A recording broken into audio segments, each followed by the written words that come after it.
where I live in Southwest Connecticut, Zone 6B, that are going to be consistently in the 50s or higher at night. So we're going to have some fun today, and we're going to plant some tomatoes. Let's dig in.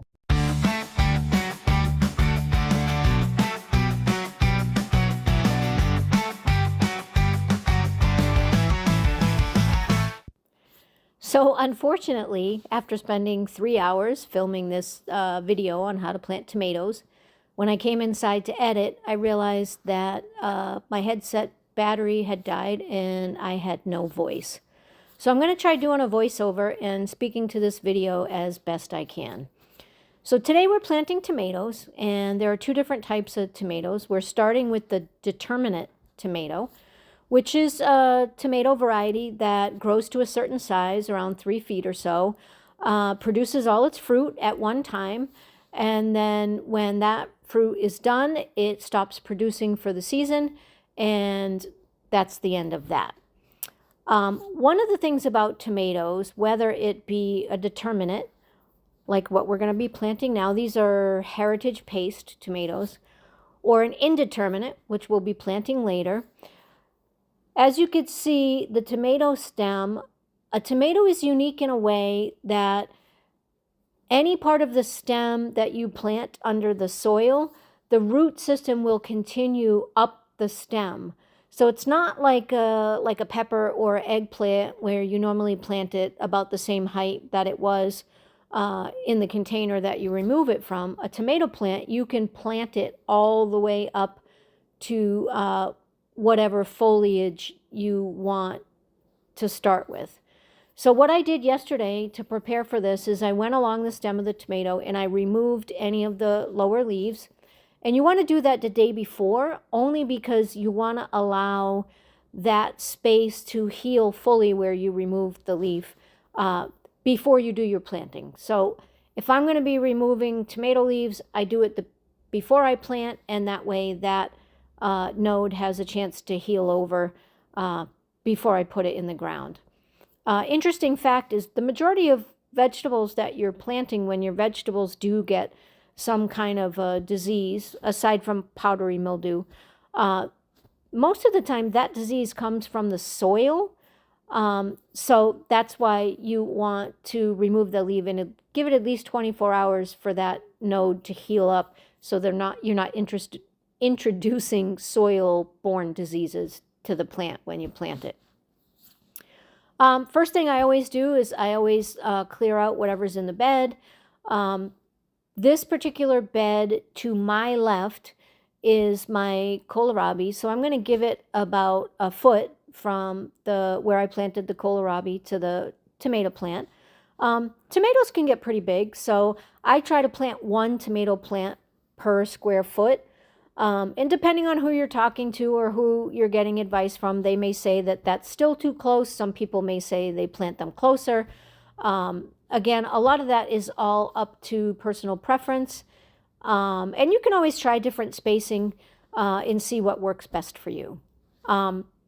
Like everything else that I plant, when I dig my hole, I add a little bit of granular fertilizer into the hole.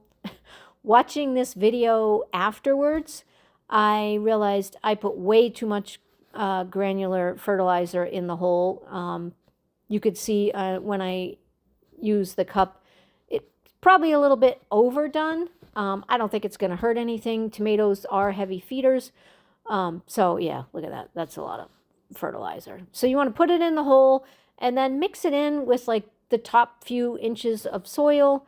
And then again, you could put this tomato plant as deep as you want and then just fill the soil up. You want to make sure that you're not having air gaps. So I use a tiny, I use my hand and make sure that the soil is filled in all around the original root ball. And then I fill it up to the top. And then you're also going to see in a minute, I am also going to then top dress it with a little bit of granular fertilizer as well. I like to get all the extra like little sticks, and if there's any roots, I like to, take that. And I don't know, I just like it to look nice. One of the things that my husband and I always talked about, or he asked specifically when we did decide that we wanted to have a vegetable garden, we wanted to make sure that, it was as aesthetically pleasing as it was bountiful.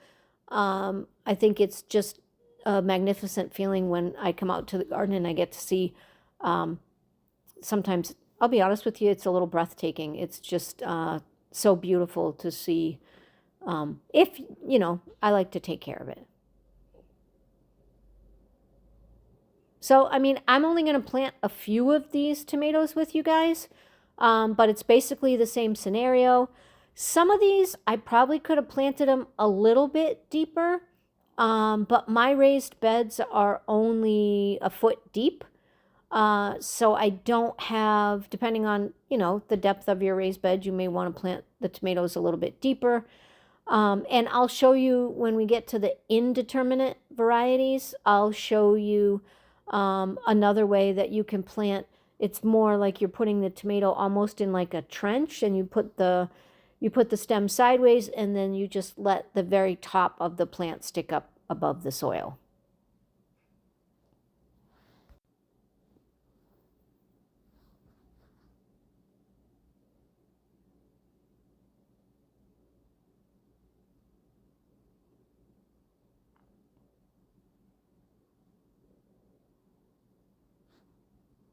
The kohlrabi's looking a little droopy. It was a fairly hot day. This was actually 2 weeks ago. I was kind of in a rush to get them planted because I had plans to go to my daughter's house in Pennsylvania to spend a week with my daughter and her husband and the grandkids. So I needed to get the tomatoes in the ground. I normally wouldn't suggest planting in the middle of a hot day. It's always best to plant when it's a little bit cooler, or even like if it's a warmer day, you could wait until the afternoon or the evening, so that even though if it's warm, it's still not super sunny. Your plants are definitely going to go through a little bit of shock when you initially plant them. But depending on, like my seedlings, I've been growing them inside for at least 2 months now, so they're pretty well established. And then I also harden off all of my seedlings before I bring them out to the garden. Hardening off basically is a process where you slowly introduce plants that you've started indoors to the sunlight. No matter what kind of grow light you're using indoors, the intensity of the light of that grow light is nothing in comparison to actual sunlight. So there's a few ways you can harden off your seedlings. You can take your seedlings and start off slowly on the first day, bring them outside, let them stay outside for an hour, then bring them back in. Second day, bring them outside, let them stay outside for a couple hours, bring them back in. I mean, I think you get the idea. And then the next day, a little bit longer, the next day, a little bit longer. And you slowly introduce them to the sunlight. That way, when you do bring them out to plant them like I am, sure, they're going to go through some shock, but if you don't harden them off, the shock could be so severe that it could really stunt the growth of your seedlings, or it could just stop them from growing altogether. I do it the lazy way because I'm normally growing between 8 and 12 trays of seedlings in my house. So I don't want to carry 12 trays of seedlings in and out every day for so many days. So I will take a warmer day where it's overcast, and I will bring my seedlings out, leave them out for the entire day, and then that technically satisfies the hardening off.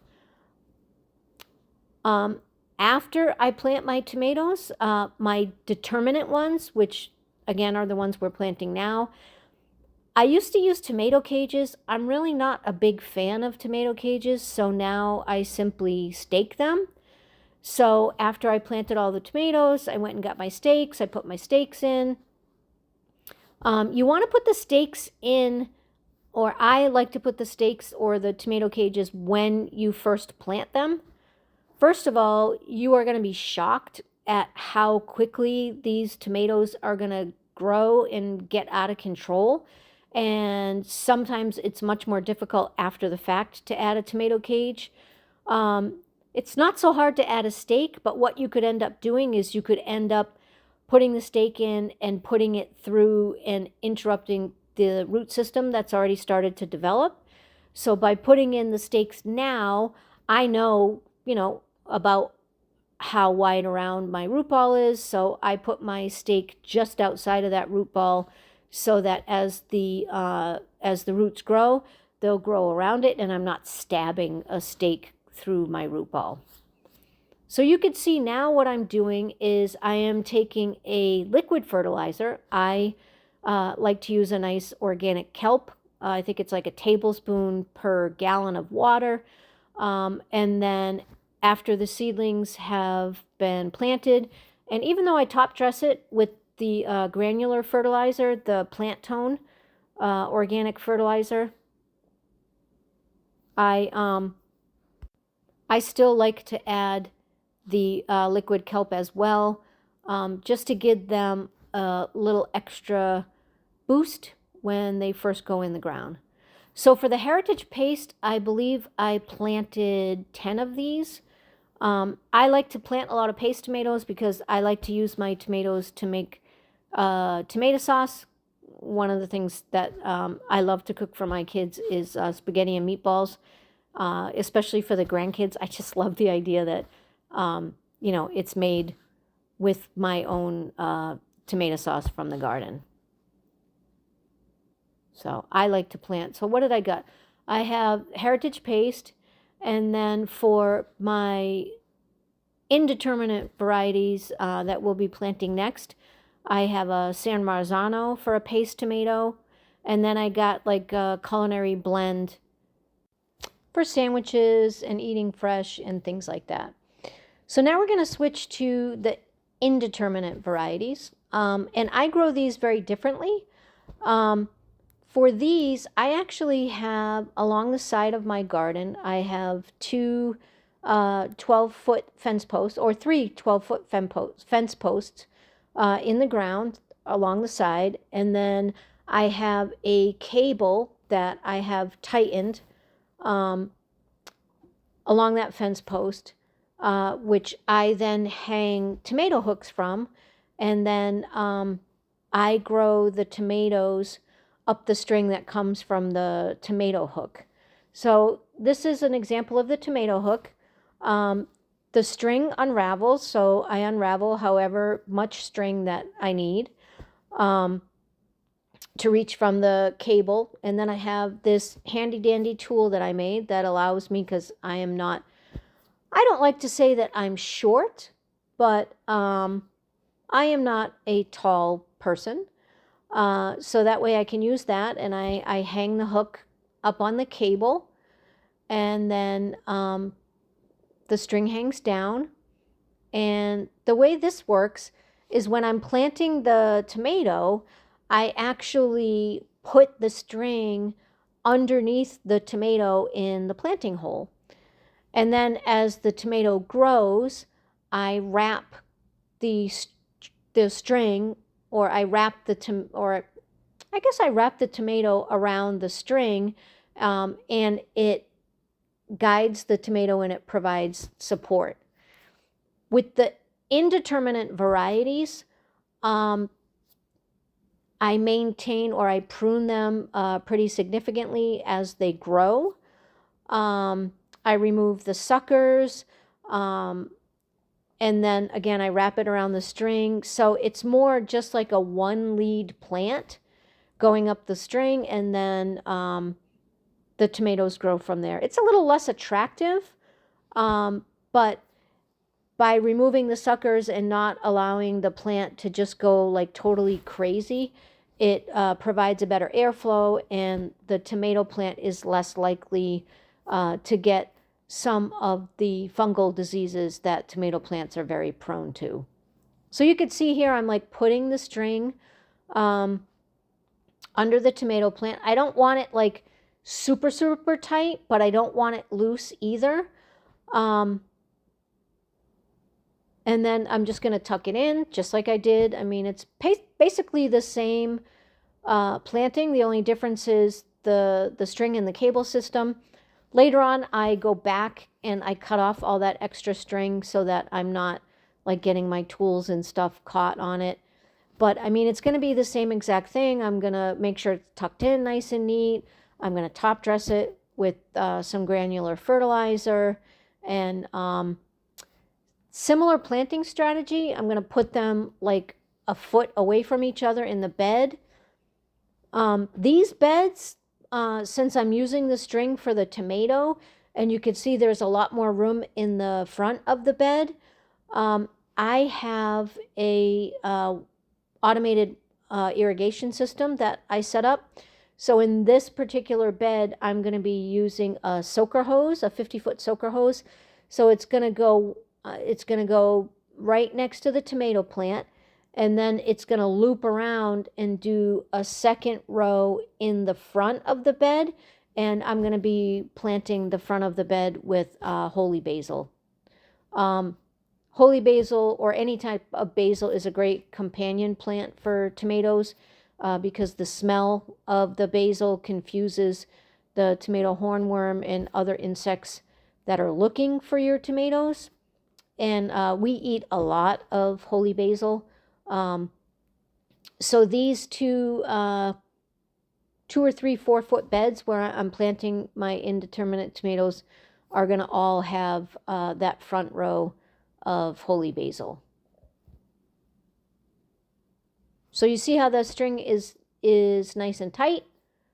Again, not super tight. And then we're basically just going to keep doing the same thing. Dig a hole, put the granular fertilizer, take the string, same thing.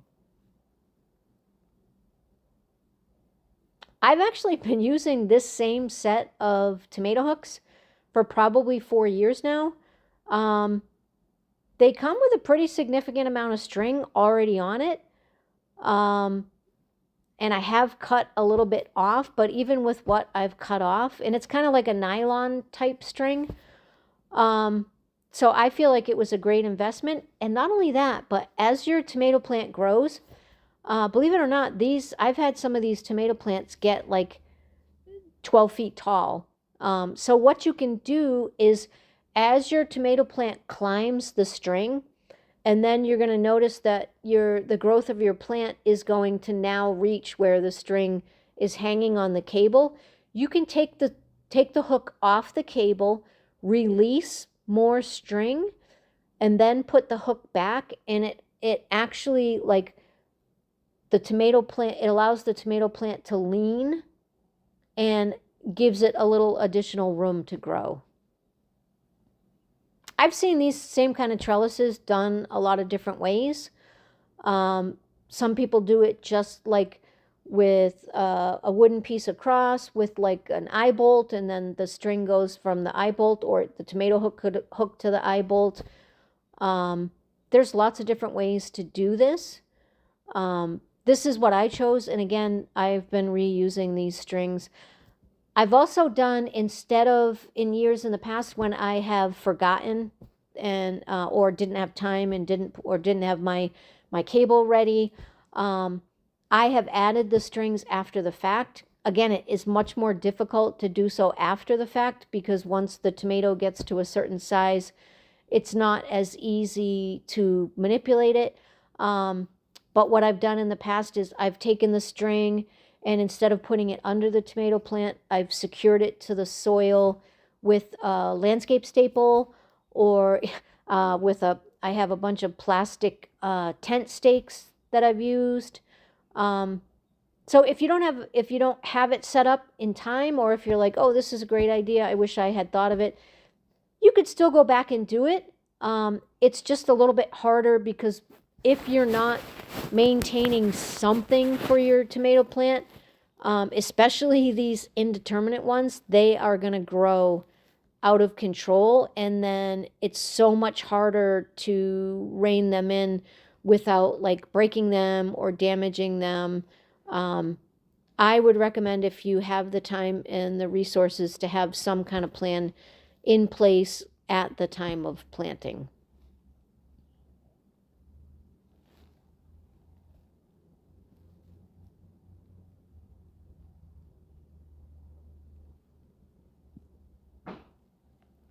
And you can see some of these are a little bit taller than others.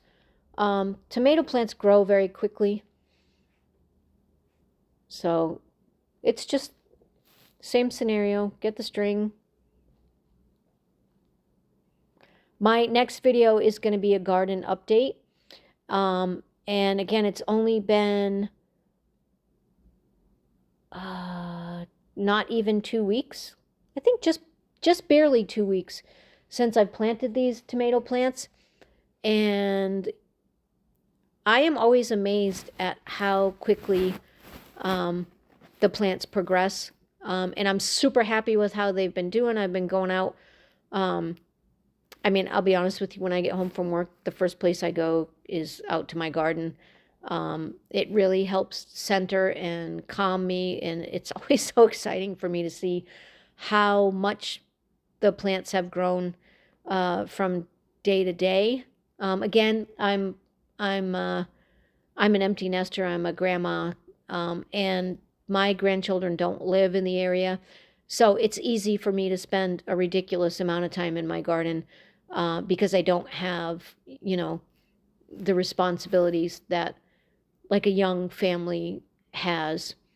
I always say, oh, I wish I had started gardening when my kids were small, because I really like the idea of, the fresh natural food and just the process itself. But I don't know if I would have had the time or the stamina to do everything that's required with a young family and maintain a garden. It definitely not a garden of this size. So maybe it's better that I didn't start gardening till later on in my life. All right, so I'm going to show you with this fourth plant. I'm going to rearrange the camera, and I want to show you kind of what I was talking about earlier, where I mentioned that you could almost like trench the tomato. And looking back at the video, I probably picked like the worst tomato to give as an example because it's not very tall. I probably should have picked one of the larger tomato plants to give you an idea of how to do this, but you'll see in a second what it's like to trench the tomato. Okay, so what you can do, and again, I wish I had a larger tomato plant, is instead of digging a hole down, you can dig a trench across your soil and lay the root ball at the very end of your trench, and then put the rest of the tomato stem in the trench, and then just let the very top of the tomato plant, where you're going to keep your leaves, pop up above ground.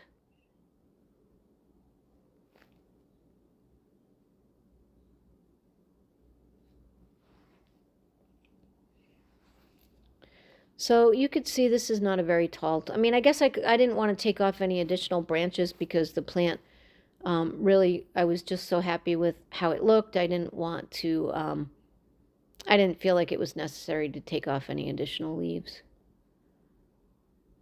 So see how you lay the root ball down in the trench, and then I think I'm going to do an adjustment to it as well and move it back a tiny bit more. And then also let the stem go in the trench, and then just let the top of the plant pop up above the soil. And any place that stem is buried, roots will grow. So that's one of the great things about tomatoes is the way that the roots grow along the stem allows the plant to get a really strong root system. So you could see in comparison to the plant next to it, because I put the majority of the stem in the trench, you could see it's much shorter. I will say though, you want to be super careful because I was talking earlier about how the majority of the disease that you'll find in your plants is transferred to the plant from the soil. So when you put a plant in the ground like this, you want to be careful that your leaves are not touching the dirt, right? Because if your leaves are touching the dirt, then when you have a heavy rainstorm or something like that, or if you don't have some sort of a drip, or like with these, I'm going to be using a soaker hose, so the water's not going to splash on the plant when they're being watered. But if you're using like a sprinkler, or if you're watering by hand, when that water hits the soil and the soil splashes up on the leaves of the plant, then you're opening up your plant to the fungal diseases that could be transferred from the soil. If you liked today's video, please like, subscribe, and share. Talk to you soon.